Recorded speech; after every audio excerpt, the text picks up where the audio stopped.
Hi friends, welcome to Ramya Telugu bytes. ఈరోజు హెయిర్కి మంచి హెయిర్ ఆయిల్ అనేది ఎలా ప్రిపేర్ చేయాలో ప్రాసెస్ చూపిస్తాను. మార్కెట్లో ఎన్నో రకాల ఆయిల్స్ అనేది అవైలబుల్గా ఉన్నవి. అవి నిజంగా మనకి హెయిర్ అనేది గ్రోత్ అవుతుందో లేదో చూసుకోవాలి.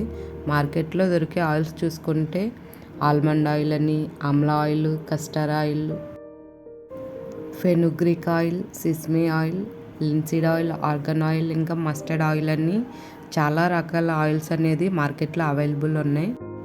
ఈ ఆయిల్స్లో కెమికల్స్ అనేది యూజ్ చేస్తారు. దానివల్ల కొంతమందికి పడవచ్చు, పడకపోవచ్చు. వాటి వల్ల సైడ్ ఎఫెక్ట్స్ అనేది కూడా వస్తూ ఉంటాయి. కానీ మనం న్యాచురల్గా తయారు చేసుకుని ఈ ఆయిల్లో ఎటువంటి సైడ్ ఎఫెక్ట్స్ అనేది ఉండదు. ఈ ఆయిల్ అనేది ఎలా ప్రిపేర్ చేసుకోవాలో ప్రాసెస్ చూపిస్తాను. దీనికి కావాల్సినవి, దీనికోసం నేను 1/2 kg లూజ్ ఆయిల్ అనేది తీసుకున్నాను. మీరు కావాలనుకుంటే పారాషూట్ ఆయిల్ కూడా యూస్ చేసుకోవచ్చు. దీంతోపాటు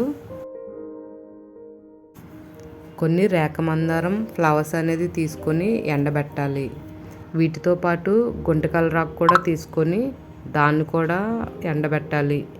వీటితో పాటు కొంచెం గోరింటాకు కూడా తీసుకొని అది కూడా ఎండబెట్టాలి. ఇలా ఈ 3 కలపడం వల్ల కొంచెం ఏమైనా వైట్ హెయిర్ ఉన్నా అది కవర్ అవుతుంది.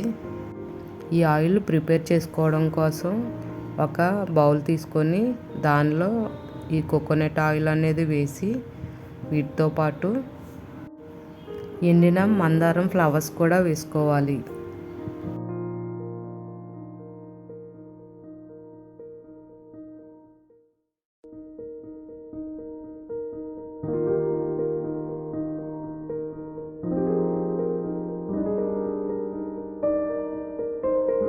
అలానే ఎండిన గోరింటాకు కూడా వేయాలి.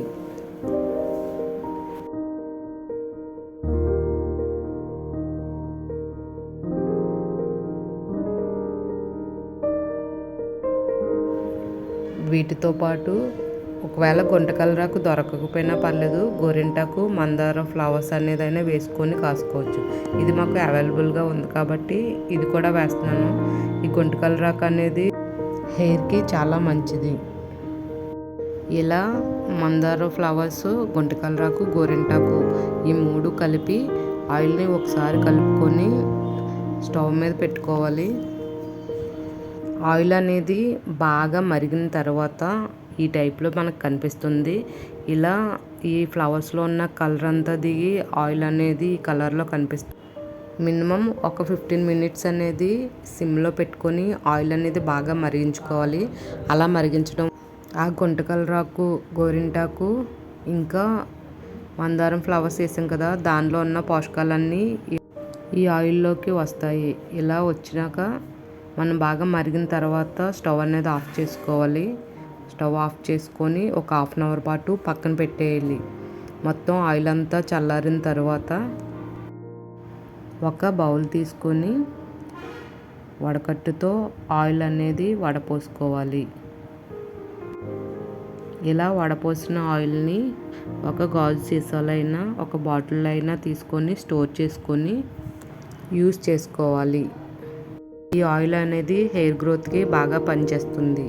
ఎటువంటి సైడ్ ఎఫెక్ట్స్ కూడా ఉండదు. ఎందుకంటే ఇవి న్యాచురల్గా పెరిగే మొక్కలు కాబట్టి ఎటువంటి ప్రాబ్లం అనేది ఉండదు.